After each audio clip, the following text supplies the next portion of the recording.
Volvemos aquí en ADN Deportivo, el programa oficial de la Confederación Argentina de Deportes, y nos vamos a meter en este espacio de ciencias sociales, política y deporte, hoy con una charla de café, la que tanto extrañábamos, que hace tanto no se daba, con Rodrigo Dascal, quien ya está del otro lado. Rodri, ¿cómo te va? Buenas tardes. ¿Qué tal? Buenas tardes, ¿cómo están, compañeros? ¿Todo bien? Todo bien, Hola, Rodrigo, Rodri. ¿cómo va? ¿Y está mal si digo feliz cumpleaños, Nacho, o está bien? Está bien, está bien, está ¿Puedo bien. decirlo? Ah, bueno, Le, bueno, a ver si Perfecto. estoy diciendo algo que le está erróneo, agradezco. loco. Feliz No, cumpleaños. la Matrix está en orden, está perfecto, Ah, saludando, nene. perfecto, gracias. Feliz cumpleaños, Genovart. Que lo pasen Gracias, compañero. muy bien. Cumpleaños de feriado. Sa- Bueno, sí, Le iba a decir que ayer en la reunión de preproducción que tenemos todos los domingos para arrancar la semana, el señor Caruso plantea un tema importante, obviamente, de agenda y de actualidad, y me tuvo atrapado todo el domingo y comencé mi cumpleaños mirando una serie referida al ajedrez, ¿no? Referida al mundo del deporte, y que es el Gambito de Dama, y está bueno, ¿no? Traerlo aquí el tema a colación. sí, tal cual. Además es un lindo tema para, como dijiste vos, charla de café de feriado, ¿no? Sin invitados hoy. Sí, digamos, en principio una cuestión, se puso un poco de moda la serie, ¿no? En la Argentina y en el mundo, porque le fue bien, y se puso de moda por varias cuestiones. Así que podemos comentar, hacer algunos comentarios de qué se trata Gambito de Dama, que es una jugada, digamos, para aquellos que no lo saben, es una jugada de apertura de ajedrez, que consta así, vamos a decirlo sencillamente, de perder un peón en el inicio para reacomodarse mejor en términos tácticos y tratar de avanzar luego en la batalla, pero es como ceder algo para ir en busca de otra cosa después.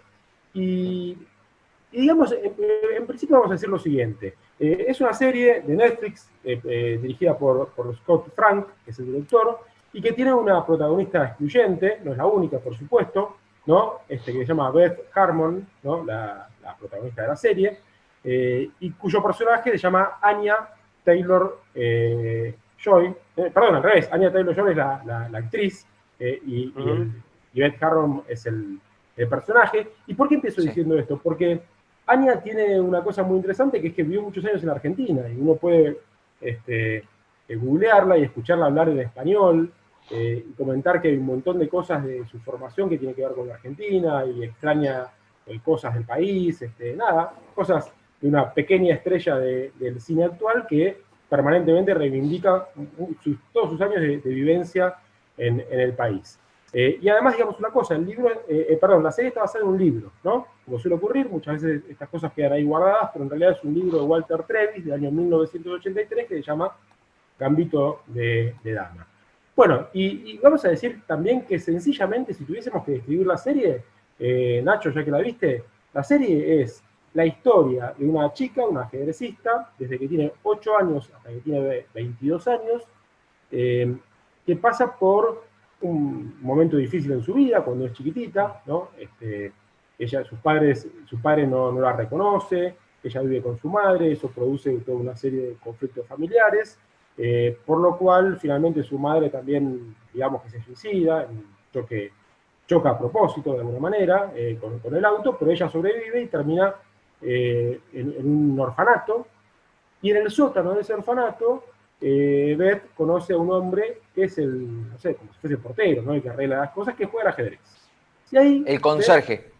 el conserje, exactamente, que vive en el sótano, o pareciera que vive en el sótano, jugando al ajedrez, y ella empieza a jugar al ajedrez a partir de esa relación. Y bueno, y aquí empieza una vida, la de Beth, que es muy particular por diferentes cuestiones, pero vamos a tratar de resumir el foco de la cuestión en términos de que ella empieza a tener una relación muy particular con el deporte, con el ajedrez, porque digamos que cuando se va a dormir, mira el techo y lo único que hace es ver eh, juegos de ajedrez, y pensar en los juegos de ajedrez, y pensar qué movimientos y qué haría y qué hubiese hecho, ¿no? Sueña con el ajedrez, y en el techo de su habitación o en el techo de su cama, donde está mirando, lo único que ve son jugadas de ajedrez. Y eso va acompañado de su conflictividad, por así decirlo, personal, producto de la situación que está viviendo, ¿no?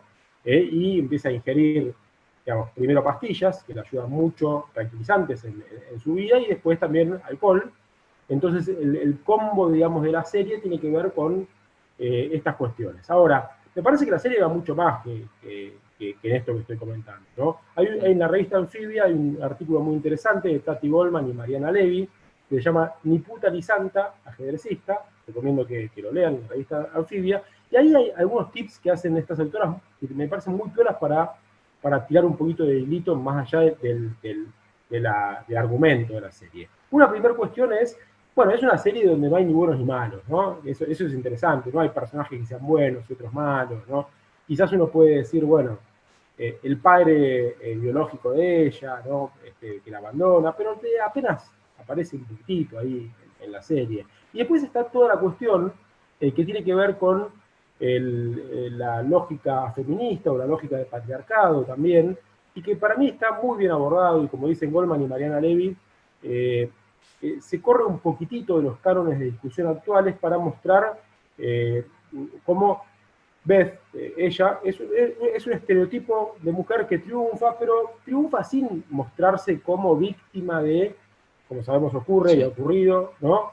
Toda una serie de situaciones vinculadas a las agresiones o sexuales o simbólicas por parte de otras personas. Digo, ella en ningún momento sufre, por ejemplo, ataques personales, ni acoso. Sin embargo, es una mujer que está participando de un mundo predominantemente masculino, con todas las cuestiones que tenía el ajedrez, digamos, el deporte en general y el mundo, pero particularmente el ajedrez, en términos de que son mayormente hombres los que compiten, y ella empieza a competir con hombres, y las miradas, las cuestiones de costado, la cuestión de si puede triunfar una mujer en ese mundo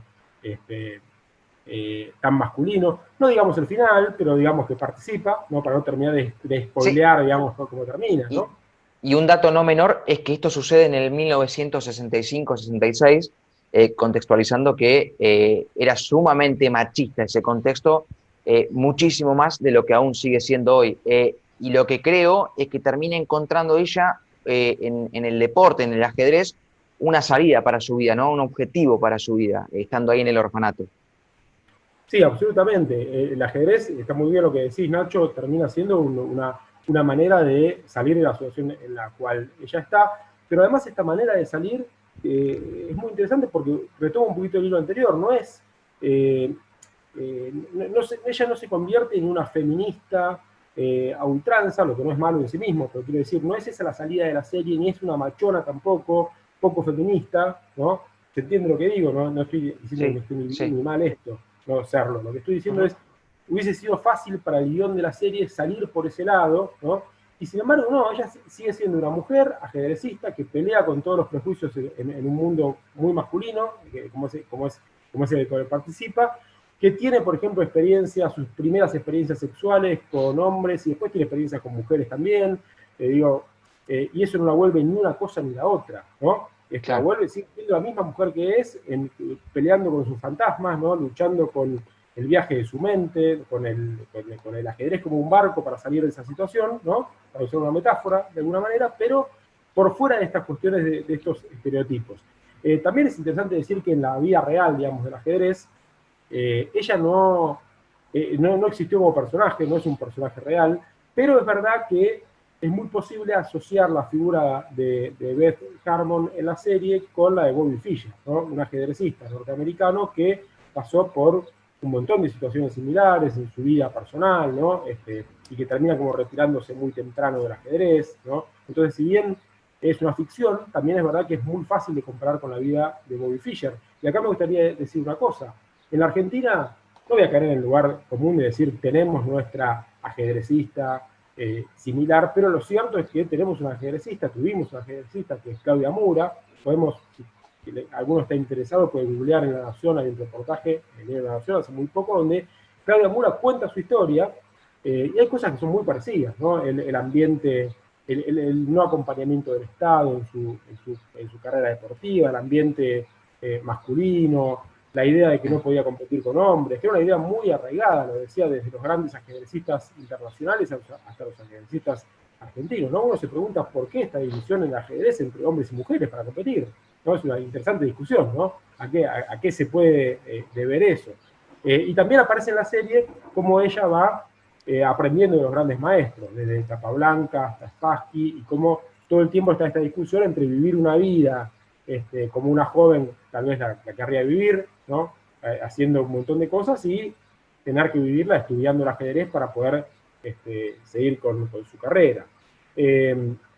También podemos comparar la vida de ella con la de la húngara Judith Polgar, que fue la primera gran maestra a los 15 años femenina, mujer que tuvimos, y que también pasó por muchas de estas cuestiones que estamos comentando. Así que me parece que es una serie muy interesante, y me gustaría pegar, si les parece bien, con una pequeña cuestión para también decir algo de ciencias sociales, porque esta columna de ciencias sociales, deporte y política, ¿no? Cuando damos clases, ¿no? Digo damos porque somos muchos o varios que damos clases de estos temas, siempre discutimos, ¿no? Sobre qué es deporte y qué no es deporte, ¿no? Y empezamos siempre nuestras clases dando una definición de deporte, que no es un canon fijo, pero es una manera de discutir qué es el deporte. Y muchas veces le preguntamos a los alumnos y las alumnas y le decimos, bueno, ¿el ajedrez es un deporte? Y ahí, bueno, empezamos a recibir respuestas. Sí, es un deporte, alguno que otro dice que no, pero está en las páginas de deporte de los diarios, y coincidimos que es un deporte. Ahora, nuestra pregunta consecuente es, ¿y las damas son un deporte? ¿El truco es un deporte? Y ahí la cosa empieza a complicarse un poco, ¿no? Porque, sí, está bien, el ajedrez es un deporte, y las damas y el truco son un juego. Y entonces, ¿qué pasa? ¿Cuál es la diferencia entre uno y otro? ¿No? Tenemos un tablero, ¿no? Jugamos. Bueno, Sí. Mismo el póker, Rodrigo, está muy en discusión también. En muchos lugares es catalogado un deporte, acá todavía no. Y también abre como la brecha, ¿no? Está en ese gris, digamos. claro, exactamente. Entonces, digamos, ¿por qué digo esto? Porque está bueno también me echarle un poquito esta discusión. Nadie duda de nosotros que el ajedrez es un deporte, pero la duda empieza quizás cuando tenemos que definir deporte, justamente, ¿no? Y acá lo que nuestras clases suelen ir directamente a una discusión. ¿Qué es deporte? Y la definimos: actividad física y mental, reglas y competencias organizadas, ¿no? Y de ese punto de vista, ¿el ajedrez tiene una actividad física y mental? Sí, por supuesto. Y acá empiezan todos los chistes. No tiene actividad física porque mover la mano no es una actividad física. Estamos parados. Y sin embargo, entonces, ¿cuál es nuestra respuesta? Nuestra respuesta es, ¿y la concentración no es física y mental? La concentración, que es central en el entrenamiento en el ajedrez, no es físico-mental. Cuando concentramos la mente, ¿hay algo que no sea físico-mental en nuestra vida como cuerpos, ¿no? Sí, Nada, todo es físico-mental.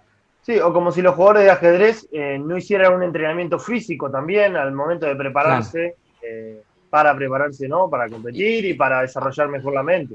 Hay Exactamente. algo importante también, que tiene un órgano rector. Hay una federación internacional que rige a la disciplina. Muy bien, a eso digamos, Nacho, pero una cosa previa antes sobre lo que dijo Santiago. Toda nuestra actividad es física-mental. Alguna será más física y otra más mental, pero la concentración requiere de ambas dimensiones, tanto en el ajedrez como en una jugada táctica. Una jugada táctica en el fútbol o en cualquier otro deporte, como una jugada táctica en el ajedrez, es físico-mental. Y lo otro es lo que vos decías recién, Nacho, la organización en el tiempo, ¿no? Lo que vuelve una actividad como algo histórica y temporal, también tiene que ver con que haya un órgano rector, que ese órgano rector tenga reglas organizadas y que el tiempo vaya mostrando que eso tiene continuidad, porque no es una cuestión de organizar un torneo nacional, continental o internacional 1 año o 2 años, sino que el paso del tiempo lo muestre de esa manera. Cuando eso ocurre, seguramente nuestra visión cambia y vemos como un deporte a eso que quizás llamamos juego, ¿no? Que tiene un componente lúdico, porque siempre tiene un componente lúdico, pero que además pasa a ser un deporte, ¿sí? De hecho, hay competencias. Rodrigo, Sí. ¿sabés qué? Creo que lo que reconcilió las posturas fue la incursión de los eSports también. Porque en un momento esa discusión también se dio, de la cuestión de que era lo lúdico a pasar a ser un deporte hasta inclusive de alto rendimiento, sobre todo teniendo en cuenta las organizaciones que hay hoy, con casa, lugares de entrenamiento, nutricionistas, y todo eso para jugar al Fortnite, sí, para eso. Y tener federaciones, y tener sponsors, y tener torneos mundiales, hasta inclusive con mayor cantidad de visibilidad que, no sé, un Super Bowl, como fue la última final de League of Legends, por ejemplo. y está circunscrito a este tema, a esta disciplina. Inclusive el ajedrez hasta tiene Olimpia de Plata dentro de justamente el círculo de periodistas deportivos. Mira, Ariel, lo que vos decís es muy interesante. Hace poquito, esta semana, tenemos un círculo de estudios de ciencias sociales y deporte, y la reunión estuvo dedicada a los juegos electrónicos. Estuvimos hablando con gente que trabaja mucho el tema de juegos electrónicos, y es tal cual lo que vos decís. Los juegos electrónicos, no por el soporte, sino porque tienen estas características: organización, competencia, reglas, ¿no? Actividad físico y mental, concentración, son un deporte. Claro, mucha gente supone que no, como tal vez había gente que decía que no, que el skate no era un deporte hace 10 años, y ahora el skate es un deporte organizado, además de una actividad física, es un deporte con competencia, como decíamos recién. Lo mismo ocurre con los juegos electrónicos. Pero bueno, quizás lo interesante de esto, yo lo decía, era para volver a reafirmar que nuestra mirada de las cosas es situacional, es histórica, y también tiene una carga que dice que algo de eso no es deporte. Por algo hablamos de deporte como deporte moderno, ¿no? Y las actividades premodernas tenían similitudes muchas veces con lo que llamamos deporte moderno, pero no eran esto que nosotros llamamos deporte moderno, que nace con el capitalismo, con la modernidad, etcétera, etcétera. Y en ese sentido es interesante, y retomo para volver al hilo del ajedrez, como el ajedrez casi no está en discusión, es un deporte. Sin embargo, cuando hablamos de algunos otros juegos que se organizan parecido al ajedrez, todavía son un juego. Bueno, me parece que en ese sentido la serie es una hermosa serie, es una serie sin golpes bajos. A uno puede gustarle la serie con golpes bajos, no digo que esté mal, pero digo para decir de qué se trata la serie. Y es una serie que juega mucho con esto que decía Nacho hace un rato, del deporte, en este caso el ajedrez, como un vehículo para reencauzar una vida como es la de Beth Harmon, ¿no? Bueno, me la vendieron, Espero que la vean. La vendieron. Y para mí a Genovar le gusta por eso, le encanta el golpe bajo, todo este tipo de cosas, así que imagino que se debe haber enganchado por eso. Sí, estaba a punto de terminar de spoilear la serie, pero mejor me caso la boca. No. Ya spoileamos mucho. Bueno, El asesino es el mayordomo, cualquier cosa. Por eso, no digamos cómo termina. Hoy es feriado, ¿no? Claro, tal cual. Es como una jornada, ¿no? que se presta para arrancar una serie. ¿Cuántos capítulos son encima? Se puede terminar en un día, digamos, para los maratónicos. 7. Muy cortita, sí. 7 en una tarde te lo termina. Exactamente. En un feriado. ¿Cómo se nota que son gente que trabaja poco ustedes, no? Si pueden terminar en una tarde, pueden terminar. No me serio, yo, Rodrigo, directamente. Tienen nada que hacer. De hecho, hacemos esto porque es mejor que trabajar, claramente, ¿no? Era un chiste, por supuesto. Pero claro. Rodri, te despido ya seguramente hasta la semana que viene. Nos vemos la semana que viene con un nuevo invitado. Y ya volvemos a las charlas y a las discusiones sobre deportes, política y ciencias sociales, ya sin feriado. Bien. Un abrazo grande, Rodri. Buenas noches. Hasta luego. Rodrigo Dascal pasaba por aquí, por los micrófonos de ADN Deportivo, contando un poco de esta serie, ¿no? El Gambito de Dama, y charlando si el ajedrez es un deporte o no, que termina siendo un deporte y está más que claro. Sí, Santi. ¿Cuántas estrellas le pone Genovart a Gambito de Dama? ¿Sobre 10? Sobre 5. Sobre 5 le pongo 3,5. 3 estrellas y medio. Bueno, bien. Sería un 7,50 sobre 10, digamos. Un 8. ¿Para qué le pide por 5 si después lo pasa a 10? No, bueno, está bien. Era por Qué 5, difícil era por 5. con Caruso. 3,5 sobre 5. Está bien. Es difícil con Caruso. Hacemos una pausa, paramos un poco las aguas. Vamos a escuchar un poco. Vamos a escuchar un poco de música y a la vuelta cerramos este programa de día lunes aquí en ADN Deportivo.